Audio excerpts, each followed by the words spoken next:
भाई और बहनों, इस वीडियो में चैप्टर 19 और 20 की बात करेंगे हम। ये लास्ट वीडियो होगी इस बुक के बारे में। तो शुरू करते हैं। Chapter 19, share holders and managements. Graham चाहते हैं कि जो शेयर होल्डर्स हैं वो एक चीज़ रियलाइज़ करें कि जब आप कोई स्टॉक खरीदते हैं तो आप उस कंपनी के ओनर हैं। उस कंपनी के छोटे से छोटे मैनेजर से लेके सीईओ तक सब लोग आपके लिए काम करते हैं। कंपनी के जो बोर्ड ऑफ डायरेक्टर्स हैं वो भी आपके लिए काम कर रहे हैं, और जो कंपनी का कैश है वो आपका कैश है, और जो कंपनी के बिजनेसेस हैं वो आपकी प्रॉपर्टी है। अगर आपको नहीं पसंद आ रहा जिस तरीके से कंपनी चलाई जा रही है तो आपको हर राइट है मैनेजर्स को फायर करने की, या फिर बोर्ड ऑफ डायरेक्टर्स को बदलने की, या फिर उस कंपनी की प्रॉपर्टी को बेचने की। ये चीज़ शेयर होल्डर्स बिल्कुल भी रियलाइज नहीं करते। अगर इन्वेस्टर्स को लगता है कि किसी मैनेजर की वजह से स्टॉक में वैल्यू एडिशन नहीं हो पा रही, हमें हर राइट है कि हम उसे रिमूव कर सकें या फिर उसकी इन्वेस्टिगेशन की जाए। तो कंपनी की मैनेजमेंट को इवैल्यूएट करने के लिए दो सवालों के जवाब ढूंढने हैं आपको। पहला ये है कि क्या मैनेजमेंट रीजनेबली एफिशिएंट है काम करने में, और दूसरा कि क्या कंपनी की जो मैनेजमेंट है वो आम शेयर होल्डर्स की जो इंटरेस्ट हैं उनको रिकग्निशन दे रही है या नहीं। तो मैनेजमेंट के लिए थोड़ा बहुत जानने के लिए आप प्रॉक्सी स्टेटमेंट ज़रूर पढ़ें। प्रॉक्सी स्टेटमेंट में क्या होता है, एजेंडा होता है एनुअल मीटिंग का। उसमें ये सब डिस्क्लोज किया जाता है कि मैनेजमेंट को कितनी कंपनसेशन दी जा रही है, और कितनी स्टॉक ऑनरशिप है मैनेजमेंट की उस कंपनी में, कितने स्टॉक ऑप्शन वगैरह हैं, या फिर जो कंपनी इनसाइडर और कंपनी के बीच में क्या क्या ट्रांजैक्शंस हो रही हैं, वो सब होता है उसमें। तो वो ज़रूर पढ़ें। अगर आपको प्रॉक्सी स्टेटमेंट में कुछ ऐसी चीज़ें दिखाई दें जो आपको पसंद ना आए, जैसे कि मान लो मैनेजमेंट को बहुत ज़्यादा पैसे दिए जा रहे हैं इंडस्ट्री की एवरेज के हिसाब से, या फिर जो कंपनी की मैनेजमेंट है उसको कंपनी की तरफ से लोन दिए जा रहे हैं और फिर बाद में वो लोन्स माफ़ भी किए जा रहे हैं, ऐसा कुछ देखने को मिल रहा है, तो आप ये कर सकते हैं। अगला जो बोर्ड ऑफ डायरेक्टर्स का इलेक्शन होगा ना, उसमें हर एक बोर्ड ऑफ डायरेक्टर के अगेंस्ट वोट कर दो, और आप एनुअल मीटिंग अटेंड कर सकते हैं कंपनी की, जिसमें आप अपने राइट्स को लेके बोल सकते हैं। और या फिर आपको एक ऑनलाइन मैसेज बोर्ड ढूंढना पड़ेगा याहू फाइनेंस की तरह, और दूसरे इन्वेस्टर्स को कन्विंस करना पड़ेगा कि वो आपकी कॉज ज्वाइन करें आपके साथ। जब आप फाइनेंशियल स्टेटमेंट्स या एनुअल रिपोर्ट्स एनालाइज कर रहे हो तो दो चीज़ें हमेशा याद रखें। पहली है कि नंबर्स में इतना ज़्यादा ना घुस जाएं कि आप अपना कॉमन सेंस दरवाजे पे छोड़ आएं। जहाँ तक मुझे लगता है ना, लोगों को फाइनेंस इसलिए नहीं पसंद, लोग कहते हैं कि बोरिंग है, क्योंकि वो नंबर्स में इतना घुस जाते हैं ना कि वो बिगर पिक्चर भूल जाते हैं। कैलकुलेशंस में इतने ज़्यादा इमर्स हो जाते हैं कि वो भूल जाते हैं कि वो कैलकुलेशन क्यों कर रहे थे, किस पर्पस से कर रहे थे। कैलकुलेशन सिर्फ एक छोटा स्टेप है। Calculation is never the main part of finance. और दूसरा, हमेशा प्रॉक्सी स्टेटमेंट जरूर पढ़ें, स्टॉक खरीदने से पहले भी और स्टॉक खरीदने के बाद भी। और ये डैडी नोज बेस्ट एटीट्यूड से दूर ही रहें आप। मतलब पापा को ज़्यादा बेहतर पता है। हम भी सोचते हैं ना कि पापा को ज़्यादा बेहतर पता है तो करियर के लिए हमें बढ़िया रेकमेंड करेंगे, तो इस एटीट्यूड से आप बिल्कुल दूर रहें। पापा को कुछ नहीं पता। पापा यहाँ पे मैनेजमेंट को कहा गया, और इन्वेस्टर उसके बच्चे। और इंडिया में तो ये बहुत ज़्यादा है, डैडी नोज बेस्ट एटीट्यूड। हमें लगता है कि पापा को ही ज़्यादा बेहतर पता है हमें तो, लेकिन भेड़ चाल हो जाती है इसमें ना। सब इंजीनियर बन रहे हैं, सब डॉक्टर बन रहे हैं, सब एक ही चीज़ कर रहे हैं बस पागलों की तरह। तो यूजलेस है ये सब। मैं कहूँगा नई नई चीज़ें ट्राई करें, जो चीज़ आपको स्ट्राइक करके कि हाँ मस्त है तो वो कर लेना। फिर अगर आपको अपना पैशन ढूंढना है ना, तो मैं कहूँगा कि आप ये काम करो। पहले तो आप एक लिस्ट बना लो कि क्या क्या चीज़ें आप करना चाहते हो, फिर वो चीज़ें करके देख लो। अगर आपको जो जो चीज़ नहीं पसंद है उसको उड़ा दो, जो चीज़ आपको पसंद है वो फॉलो करो, बात खत्म। हाँ, तो डैडी नोज बेस्ट पे आ जाते हैं अब इन्वेस्टमेंट के कंटेक्स्ट में। तो इन्वेस्टर्स को लगता है कि मैनेजर्स को उनसे ज़्यादा बेहतर पता है कंपनी चलाने के बारे में, और मैनेजर्स उनके पैसे का सही इस्तेमाल करेंगे, ये इन्वेस्टर्स को लगता है। लेकिन ये ज़रूरी नहीं है, क्योंकि ज़्यादातर जो सीईओ होते हैं ना, वो एम्पायर बिल्डिंग सीईओ होते हैं। वो अपना बिजनेस बढ़ाते रहते हैं, नई नई प्रोजेक्ट्स में पैसे लगाते हैं, चाहे उनका एनपीवी नेगेटिव हो, कोई दिक्कत नहीं। क्योंकि जो सीईओज होते हैं उनकी कंपनसेशन ही उससे टाई होती है कि कितना बड़ा एम्पायर बिल्ड किया उन्होंने। तो शेयर होल्डर्स का तो नुकसान ही होता है, उसकी कंपनसेशन बढ़ रही है, एम्पायर भी बिल्ड हो रहा है, लेकिन फिर बाद में आपको फिर रिस्ट्रक्चरिंग करनी पड़ेगी, 3-4 डिवीजन उड़ानी पड़ेंगी जो पहले की थी आपने। तो कर ही क्यों रहे हो इन द फर्स्ट प्लेस। और जो कंपनीज शेयर बायबैक करती हैं जब उनके शेयर्स बहुत ओवर प्राइज्ड होते हैं, वो कंपनीज इन्वेस्टर्स का कैश वेस्ट कर रही हैं। अगर कंपनी शेयर बायबैक कर रही है जब अंडर वैल्यूड हो स्टॉक, तब बहुत अच्छी बात है, तब अच्छा साइन है वो।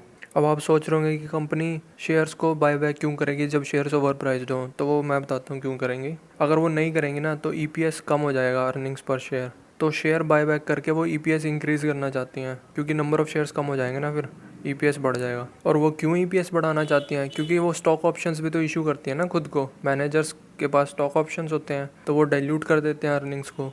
तो ईपीएस जो डाइल्यूट करते हैं, उस डाइल्यूशन को हटाने के लिए वो शेयर्स बाय बैक कर लेते हैं ताकि ईपीएस बढ़ जाए। और फिर दूसरा रीज़न ये भी है, जब ईपीएस बढ़ जाएगा ना तो फिर वो अपने स्टॉक ऑप्शंस भी एक्सरसाइज कर सकते हैं जब स्टॉक प्राइस हाई हो जाएगा। ईपीएस हाई होने के बाद तो अपना बेनिफिट भी देखते हैं, वो अपना ही देखते हैं ज़्यादातर। और कहा जाता है कि स्टॉक ऑप्शन इसलिए इशू किए जाते हैं कि ताकि मैनेजर्स और इन्वेस्टर्स के जो इंटरेस्ट है ना वो सेम हो जाए, क्योंकि अगर मैनेजर को भी स्टॉक दे दी तो वो स्टॉक प्राइस बढ़ाने की सोचेगा और फिर इन्वेस्टर्स का भी फ़ायदा ही है ना उसमें।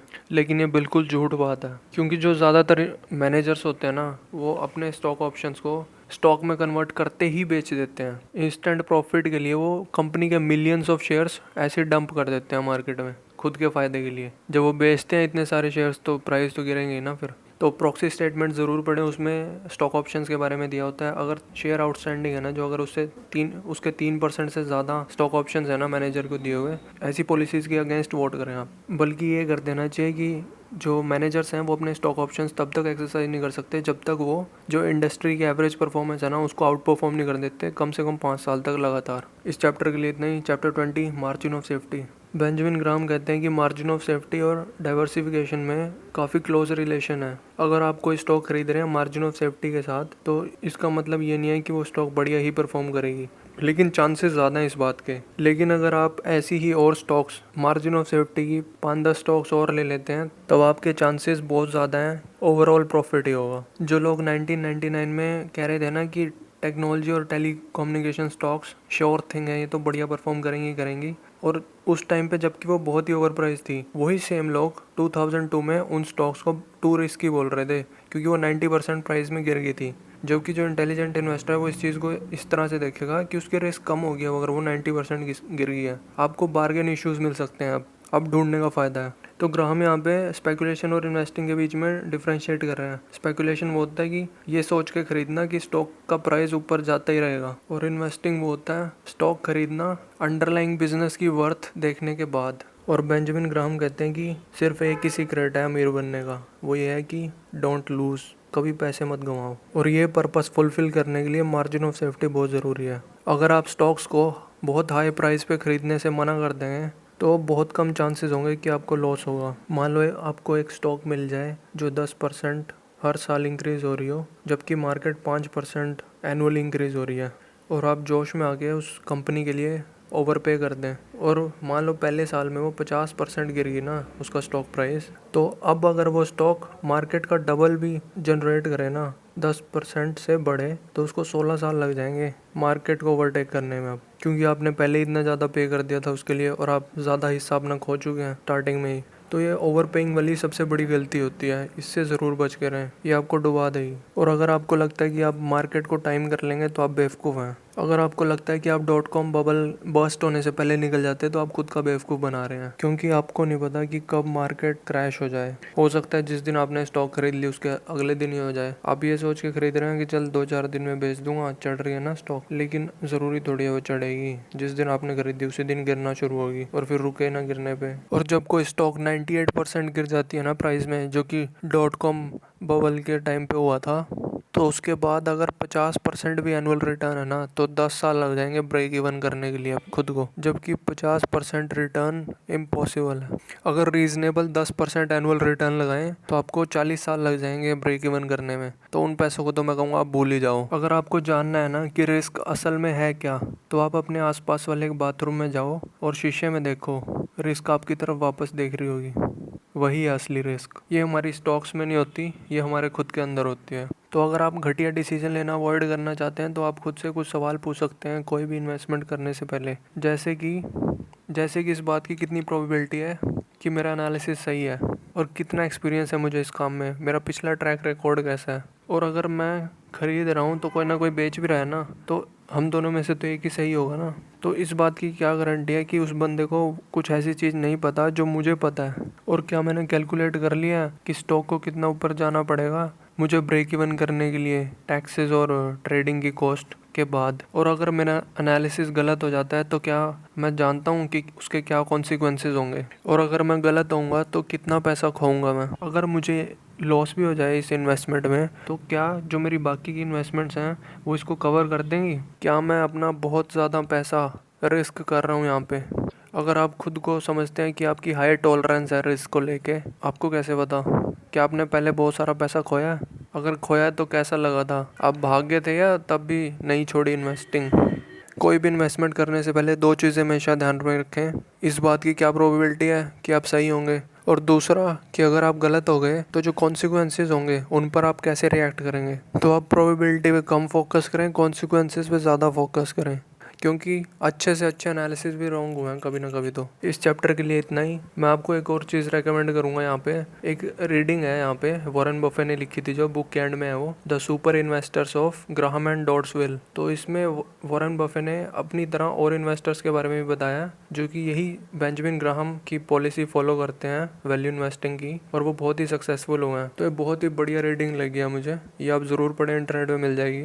तो ये जो इन्वेस्टर्स हैं तरीके अलग अलग यूज़ करते हैं स्टॉक्स आइडेंटिफाई करने के लिए, लेकिन इनका मेन मोटो है वो यही है, वैल्यू इन्वेस्टिंग वाला। 1 रुपए की चीज़ 40 पैसे में खरीदना। और वॉरेन बफे कहते हैं इस रीडिंग में कि या तो आपको फटाफट से समझ में आ जाएगी ये बात वैल्यू इन्वेस्टिंग की, या फिर नहीं आएगी। तो वॉरेन बफे कहते हैं कि ऐसा मैंने कभी नहीं देखा कि धीरे धीरे समझ में आई हो किसी के 10 साल में, या तो आपके तुरंत आ जाएगी या फिर नहीं आएगी। तो इसमें वॉरेन बफे रिक गुएरिन का एग्जाम्पल देते हैं। तो इस बंदे के पास कोई फॉर्मल एजुकेशन नहीं थी बिजनेस में, लेकिन जब इनको वैल्यू इन्वेस्टिंग के बारे में बताया गया कि कैसे करते हैं, तो 5 मिनट के बाद ही वो अप्लाई करना भी शुरू कर दिया उन्होंने। जिन इन्वेस्टर्स के बारे में बताया गया है वो ये हैं: Walter Schloss, Tom Knapp, Warren Buffett खुद, और Bill Ruane, Rick Guerin, Charles Munger. Charles Munger Berkshire Hathaway में वॉरेन बफे के साथ ही काम करते हैं। और इनमें से एक इन्वेस्टर था, उसका नाम मैं भूल गया हूँ। तो वो बंदा बीच पे पड़ा रहता था, और फिर वैल्यू इन्वेस्टिंग के बाद उस बंदे ने वो बीच खरीद ली। तो वॉरेन बफे कहते हैं कि ये जो सुपर इन्वेस्टर्स है ना, ये सब चीज़ें नहीं देखते कि